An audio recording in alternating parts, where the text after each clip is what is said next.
사랑하는 여러분, 오늘은 기쁜 성탄절입니다. 성탄의 기쁨이 여러분 개인과 가정, 그리고 여러분의 일터, 그리고 교회와 한 걸음 더 나아서 우리 대한민국 또 세계에 있는 모든 선교지에 있는 나라 위에까지 포함하여 성탄의 그 기쁨이 충만하게 임하시기를 주님의 이름으로 축원드립니다. 세상은 성탄을 이야기할 때 분위기로 많이 이야기합니다. 분위기로 이야기한다는 것은 예를 들어서 트리를 꼽을 수 있고요. 또는 성탄이기 때문에 선물을 또 주고받을 수가 있어요. 또 그런가 하면 또 저녁에 야경에 빛나는 어떤 불빛이라든지 조명 같은 거, 이게 분위기잖아요. 그래서 세상은 이 성탄을 분위기에서 찾고 싶어 합니다. 그러나 교회는 성탄을 분위기에서 찾는 것이 아니라 하나님의 그 결단을 기뻐하는 날로 우리가 기억하고 그 성탄을 우리가 누릴 수 있어야 됩니다. 왜냐하면 성탄은 이미 성경에서 언급된 것처럼 하나님께서 사람들의 그 중심 가운데 인간의 몸을 입으시고 육신의 몸을 입으시고 우리 가운데 거하셨기 때문입니다. 이것은 하나님 편에서 볼 때는 굉장한 결단이 아닐 수가 없어요. 예를 들어서 여러분이 화려한 저택에서 산다, 또는 여러분이 화려한 어떤 곳에서 머문다. 근데 그 화려함을 놓고 예를 들어서 아프리카에 막 이렇게 힘들고 또 이렇게 고통스러운 그런 정말 집도 먹는 것도 불편한 곳에 가서 머물라고 하면, 이사를 가려고 하면 여러분 갈 수 있겠습니까? 물론 헌신된 소수는 갈 수 있겠지만 나의 그 화려함과 그리고 내가 가진 많은 것들을 포기하고 가는 것은 결코 쉽지 않습니다. 하나님은 하늘에 계신 분이고 또 뿐만 아니라 우주를 창조하신 분이고 말씀으로 세상을 창조하신 분이고 또 하나님은 인간을 창조하신 분입니다. 굳이 하나님께서 이 인간의 몸을 입고 세상에 오시지 않아도 되는데 그럼에도 불구하고 하나님께서 인간의 몸을 입고 이 세상에 오셔서 우리 가운데 거하셨다. 이것은 하나님 편에서 볼 때는 굉장한 결단이 아닐 수 없어요. 왜냐하면 인간의 몸을 입고 오셨다는 것은 하나님이 신성도 있지만 그러나 동시에 인성을 가지고 그 인성된 그 인간의 몸으로 오셨다는 것은 우리처럼, 예를 들어서 우리 대한민국은 사계절을 가지고 있지 않습니까? 그럼 봄, 여름, 가을, 겨울 따뜻할 때도 있고 추위도 있고 또 배고픔도 겪어야 되고 또는 인간이 겪을 수 있는 모든 연약함을 다 겪어야 되고 질고를 다 겪어야 되잖아요. 그러니까 하나님께서 세상에 오셨다, 인간의 몸을 입고 오셨다, 이거는 굉장한 결단이 아닐 수 없다. 그래서 오늘 본문은 성탄을 우리에게 이야기할 때 예수님께서 마구간에서 오셨다 또는 목자 이야기로 시작하지 않습니다. 성탄의 본질이 오늘 우리가 읽었던 요한복음 1장 14절 말씀인데 우리 같이 한번 읽어보도록 할까요? 말씀이 육신이 되어 우리 가운데 거하심에 우리가 그의 영광을 보니 아버지의 독생자의 영광이요 은혜와 진리가 충만하더라. 아멘. 여러분, 저는 이 말씀을 세 가지로 좀 구분해서 말씀을 드리고 싶어요. 첫째는 말씀이 육신이 되어 우리 가운데 거하심에 라고 되어 있거든요. 여러분, 이 말씀이 어떤 말씀일까요? 이 말씀이 요한복음 1장 1절을 보면 이 말씀은 하나님 자신을 가리킵니다. 하나님 자신, 태초부터 계셨던 하나님 자신이 육신이 되어 우리 가운데 거하셨다. 이 말은 잠깐 이렇게 머무는 이런 어떤 방문 성격의 목적이 아니라 우리하고 함께 살겠다, 이런 선언이 된 겁니다. 우리와 함께 살겠다. 우리가 생각할 때 하나님은 어디에 계시나요? 아마 이 가운데 어떤 분은 이렇게 생각할 수 있어요. 하나님은 성전에 계신 분이다. 그렇게 생각했던 그런 구약의 때가 있었습니다. 그러나 지금은 아니에요. 어디예요? 하나님께서 성전에만 계시는 것이 아니라 우리의 매 삶의 순간순간 우리 안에 거하셔서 우리와 함께 하시는 분이시다. 그래서 우리에게 말씀합니다. 나는 너와 함께 하겠다. 나는 너와 함께 살겠다. 나는 너와 함께 동행할 것이다. 이 약속을 우리에게 들려주신 겁니다. 그러면 하나님께서 육신의 몸을 입고 우리와 함께 동거하고 산다는 이 약속은 이게 어떤 의미를 갖냐면 우리가 살아가면서 아플 때가 있잖아요. 또 우리가 살아가면서 때로는 배고픔을 경험할 수도 있잖아요. 때로는 우리가 살아가면서 어떤 연약함 또는 어떤 근심과 시름 속에 경험할 때가 있잖아요. 성경에 보면 예수님께서는 인자가 머리 둘 곳이 없다, 이런 표현을 쓰거든요. 이 말은 예수님께서 머리 둘 곳이 없다는 것은 딱 이렇게 안식할 만한 어떤 처소가 없었다는 거예요. 그러면 예수님이 인간의 몸을 입고 오셔서 얼마나 많은 고생을 하셨을까. 집 없이 사셨는데, 또 뿐만 아니라 예수님은 어렸을 때 또 아버지 요셉, 육신의 아버지를 빨리 이제 천국에 보내드렸기 때문에 소년 가장으로서 집안의 모든 일을 대수사를 다 그 젊은 청소년기에 그걸 감당해야만 했던 겁니다. 여기에도 보니까 앞에 우리 청소년, 우리 형제 자매들이 있는데 이 어린 청소년 나이에 어떤 일을 했냐면 굉장한 노동이거든요. 왜냐하면 목수일을 했잖아요. 생계를 책임졌다는 거예요. 이 이야기는 가난도 경험해 보셨다는 뜻이고, 그리고 인간이 겪을 수 있는 모든 어떤 어려운 수고들을 다 경험했다는 거. 그렇다면 경험해 본 사람의 입장에서는 내가 어떤 일을 당할 때 그 경험한 사람은 공감할 수가 있잖아요. 우리가 보통 공감 또는 공감 능력 이렇게 이야기할 때 한 번도 경험해 보지 못한 사람이 나의 아픔을 어떻게 이해할 수 있고, 경험해 보지 못한 사람이 나의 이 신앙과 이 믿음을 이해할 수 있겠습니까? 그러나 경험해 본 사람은 넘어져 보고 또는 배신의 아픔도 당해보고 때로는 어떤 쓰라린 연약함을 당해보고 이런 경우는 공감할 수가 있잖아요. 그래서 예수님이 육신의 몸을 입고 우리 가운데 거하셨다. 이 이야기는 우리가 살아가는 모든 그 삶의 문제에 대해서 방관하시고 보시는 분이 아니라 직접 우리와 함께 경험하시며 그 아픔을 느끼셨던 예수님이시다라고 하는 겁니다. 우리가 기도해도 때로는 그 기도의 그 자리에 주님이 꼭 없는 것 같고 응답이 없을 때 그런 생각할 수 있잖아요. 때로는 내가 웃고 있지만 내 마음은 슬퍼서 울고 있는 그런 자리에 내가 머무를 수가 있잖아요. 때로는 아무것도 없이 그냥 버텨온 나 혼자라고 생각하는데, 그러나 성탄의 주님은 우리에게 이렇게 말합니다. 나는 이미 그때 너와 함께 있었고, 나는 이미 너와 함께, 너가 그 기도 응답받지 못하는 그 자리에도, 또는 너가 그 실패의 그 자리에도, 너가 혼자라고 생각하면서 힘들게 버텨왔던 그 자리에도 나는 거기에 너와 함께 있었어. 이 말은 뭐냐면 하나님이 우리와 동거하고 계셨다는 것을 선언한 겁니다. 그러니까 말씀이 육신이 되어 우리 가운데 거하심의 이야기는 하나님이 우리와 동거를 선언한 이야기고, 이 동거를 선언했다는 것은 이게 어떤 의미냐면 우리를 떠나지 않고 우리와 항상 함께 있겠다. 이 말을 바꿔 이야기하면 때로는 내가 내 인생에 대해서 포기하고 싶을 때가 있고, 때로는 내가 내 인생에 대해서 내가 좀 믿게 보이고 내가 내 자신이 만족스럽지 못할 그때도 내가 포기하고 싶을 그 순간에도 끝까지 나를 포기하지 않고 붙잡아 주시고 끝까지 나를 포기하지 않고 그 곁에 있어 주시는 바로 임마누엘 하나님. 이 말이 뭐냐면 육신 되어 우리 가운데 거하심에 이 뜻이거든요. 사랑하는 여러분, 저는 이 성탄절 날 저와 여러분 우리가 다시 한번 꼭 기억했으면 좋겠습니다. 이 성탄을 통해 하나님이 우리와 거하시다, 하나님이 우리 속에 계시다, 하나님이 우리와 동행하신다, 이 사실을 꼭 믿으시고 힘든 세상 속에서 혼자라고 힘들어하기보다는 함께 하시는 그 하나님으로 인하여 저와 여러분이 소망 가운데 일어날 수 있기를 주님의 이름으로 축원드립니다. 그 다음에 두 번째는 우리가 그의 영광을 보니 그랬거든요. 여러분, 지금 이 요한이 지금 우리가 그의 영광을 보니 독생자의 영광인데, 근데 이 영광은 이게 막 굉장히 화려하고 눈부신 영광이 아닙니다. 우리는 보통 이 뭐냐면 앞에서도 이 세상은 성탄을 굉장히 막 분위기로 많이 이야기한다고 했잖아요. 마찬가지로 이 세상은 이 영광을 어떻게 보겠습니까? 높은 자리로 보는 겁니다. 영광하면 높은 자리에 있는 거예요. 뭐 지위가 높든지 아니면 어떤 뭐 재력이 있든지 많은 사람들이 좀 부러움을 살 수 있는 그 위치에 있을 때 우리는 막 굉장히 영광을 이야기하지만, 그러나 성경은 우리에게 그렇게 이야기하지 않아요. 우리가 그의 영광을 보냐 할 때 이 영광은 어떤 영광입니까? 이 영광은 말구유에서부터 시작된 영광 아니겠습니까? 예수님께서 아기 예수로 이 세상에 오실 때 말구유를 택하셨잖아요. 그 말구유에서 태어나신 겁니다. 그리고 예수님께서 공생애를 시작하실 때는 죄인들과 함께 하셨습니다. 또 예수님께서 이제 십자가를 지신 것은 저와 여러분의 죄를 대신하여 짊어지신 겁니다. 그러므로 예수님께서 우리에게 보여주신 삶은 말구유에서부터 시작하여 죄인들과 함께 거하셨고 십자가를 지신 고난의 삶이었어요. 그러나 이 고난의 삶이 지금 성경은 우리에게 영광이라는 이런 표현을 사용하고 있다는 겁니다. 세상은 높아진 것을 영광이라고 하지만, 그러나 오늘 본문에서 이 영광은, 성탄의 영광은 어떤 힘이나 권세의 영광이 아니라 사랑의 영광인 것이에요.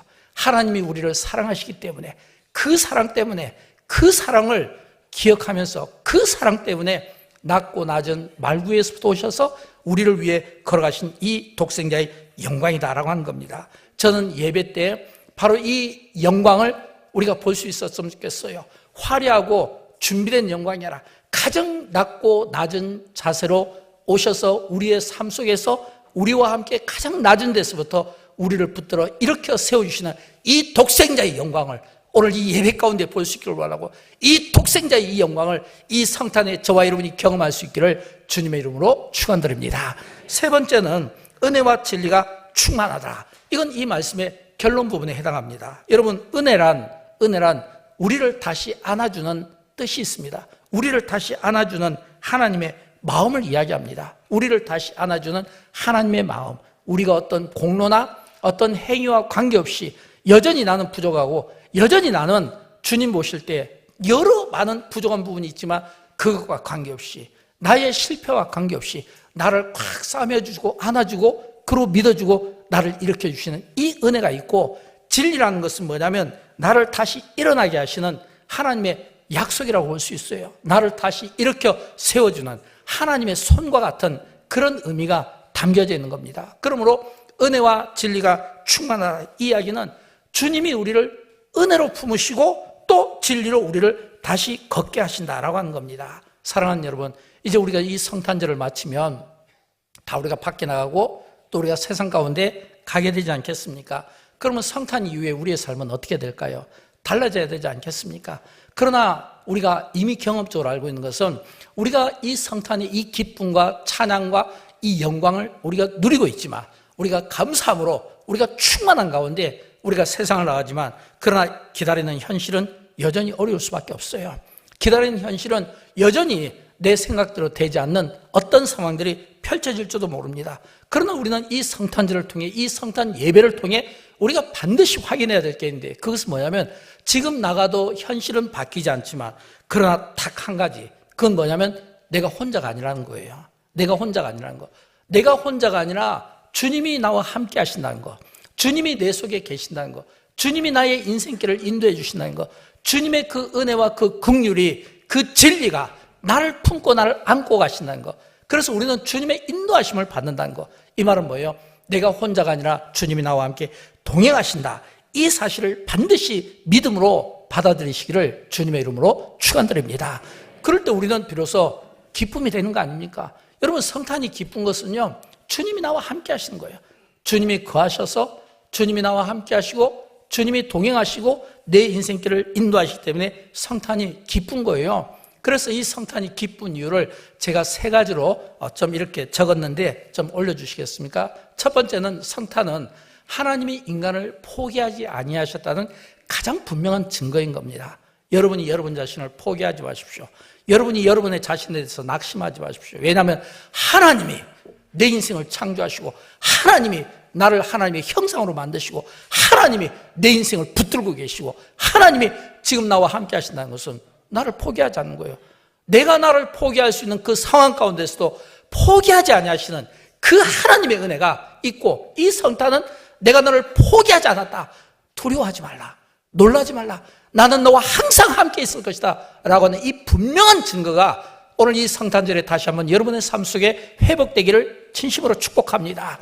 두 번째는, 이 성탄은요, 인간이 준비해서 맞이한 날이 아니라 하나님이 아무 준비 없는 우리를 위해서 찾아오신 날입니다. 우리가 이 성탄을 위해서 많은 시간 동안 유치부, 주일학교, 중고등부, 청년에서 준비하고, 또 우리 교육자분들이 또 준비하고, 많은 교사분들의 수고가 있었고, 또 찬양을 위해서 얼마나 많은 분들이 또 준비하고, 또 이 찬양을 위해서 합주단이 준비하고, 지휘자는 곡으로, 반주자는 또 반주로 준비했잖아요. 그러나 우리가 이렇게 많은 준비가 이루어졌지만, 그러나 이 준비 때문에 하나님이 영광을 받으시는 것은 아니에요.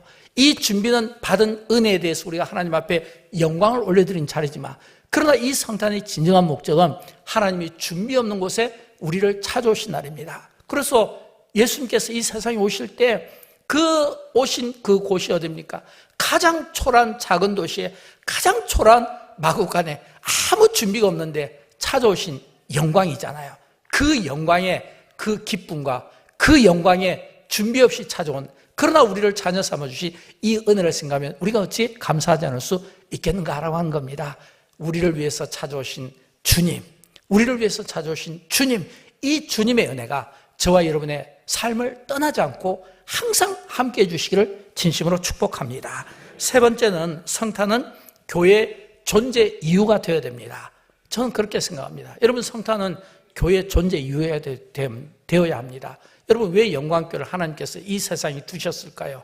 왜 영광교회를 이 대한민국 최남단 여수의 이 작은 도시에 두셨을까요? 여기는 하나님의 뜻이 있지 않겠습니까? 여기 보면 영광교회 5대 비전을 제가 어제 만들어 놨거든요.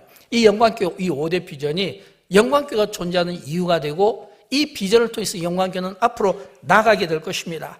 왜 영광교회는 다음 세대에서 관심을 갖게 되고 포기하지 않을까요?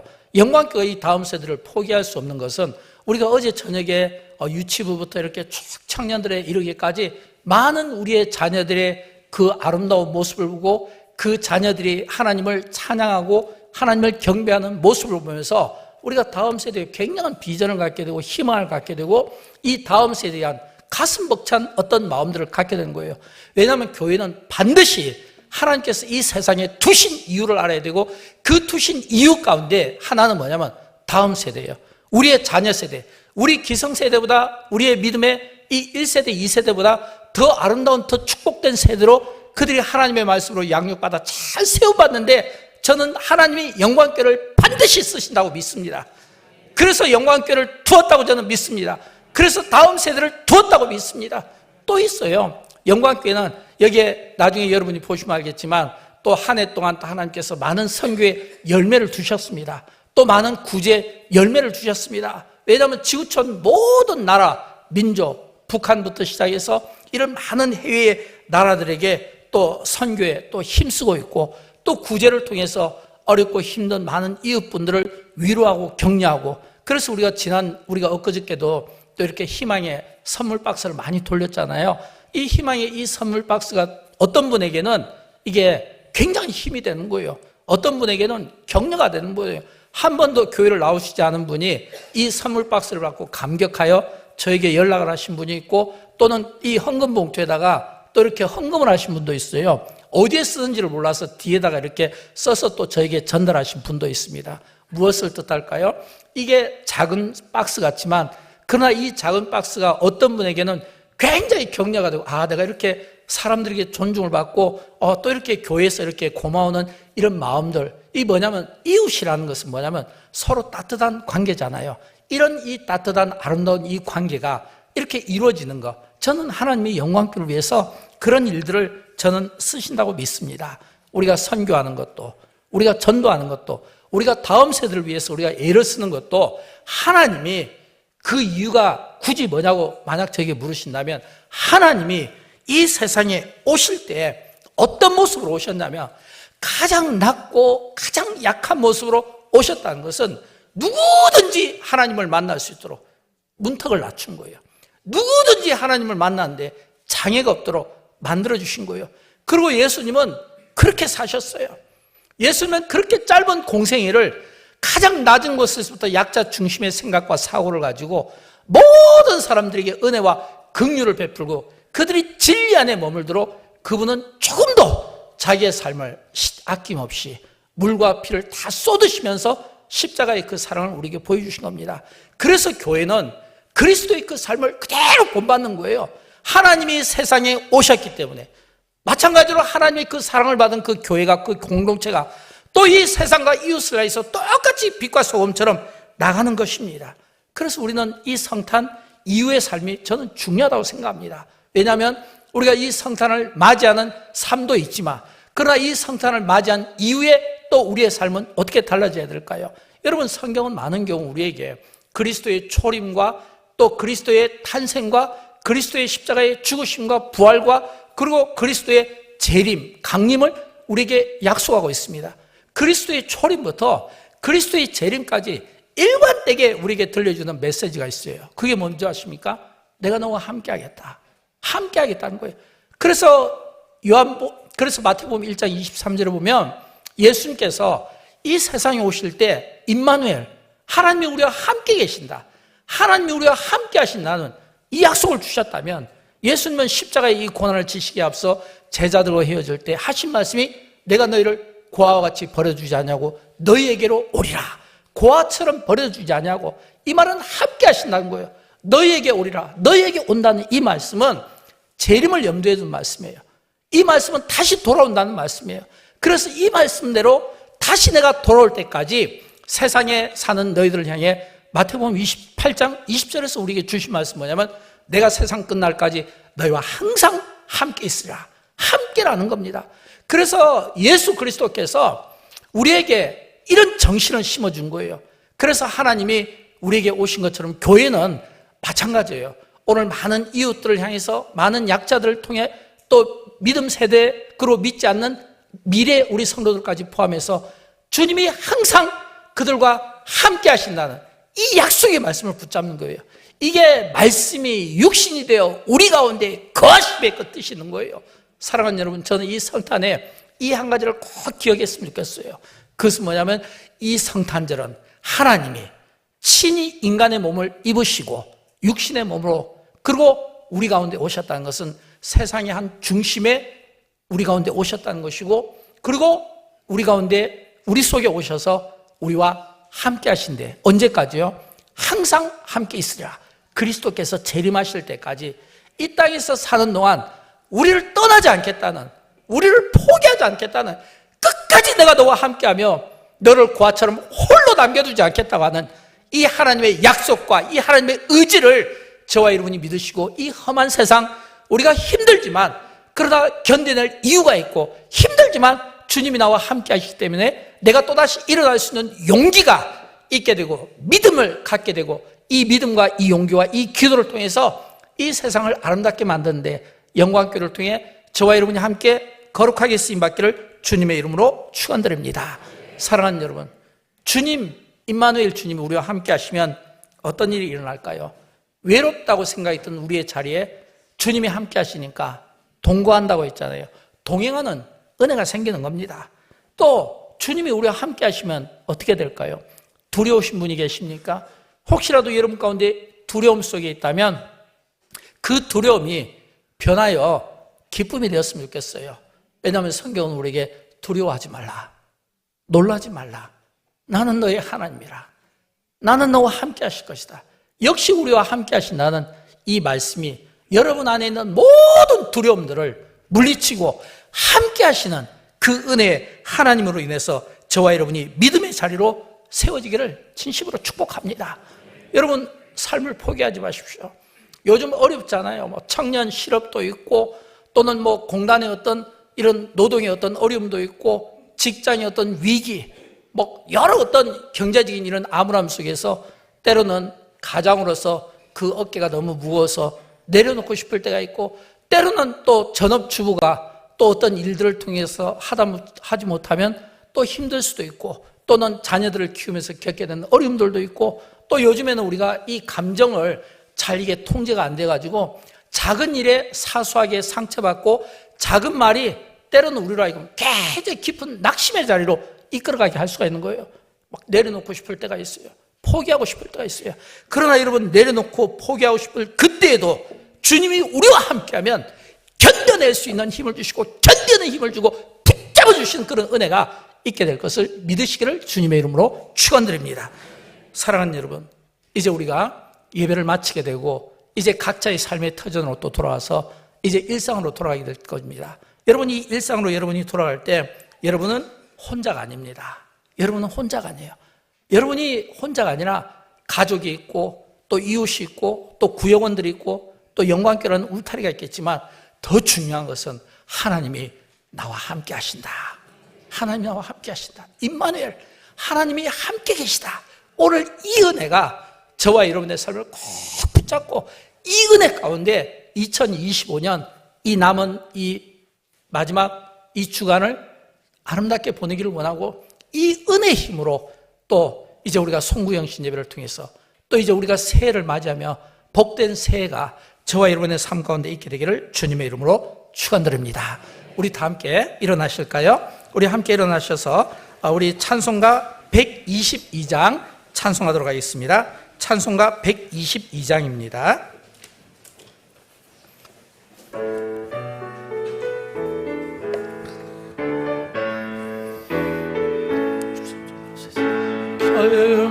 다운 성도여 다 일어나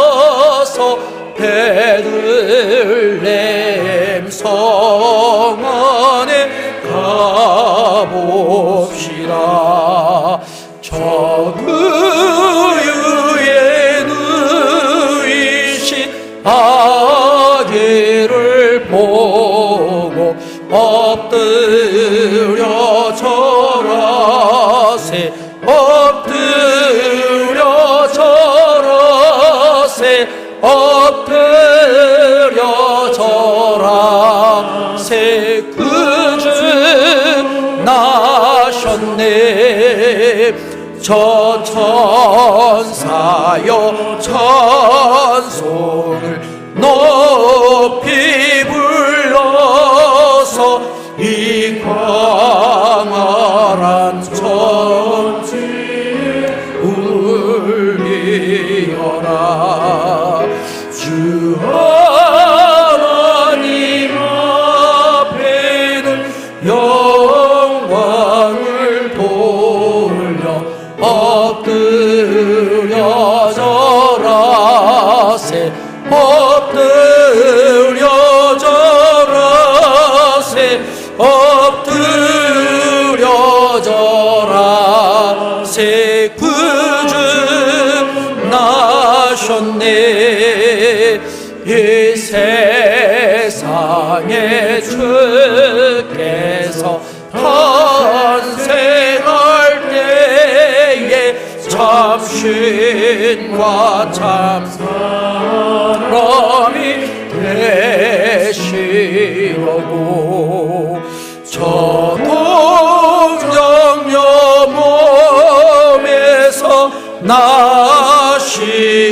나시었으니 엎드려 절하세 엎드려 절하세 엎드려 절하세 그 주 나셨네. 여호와의 말씀이 육신을 입어 날 구원할 구주가 되셨도다. 늘 감사한 찬송을 주 앞에 드려 엎드려 절하세 엎드려 절하세 엎드려 절하세 그 주 나셨네.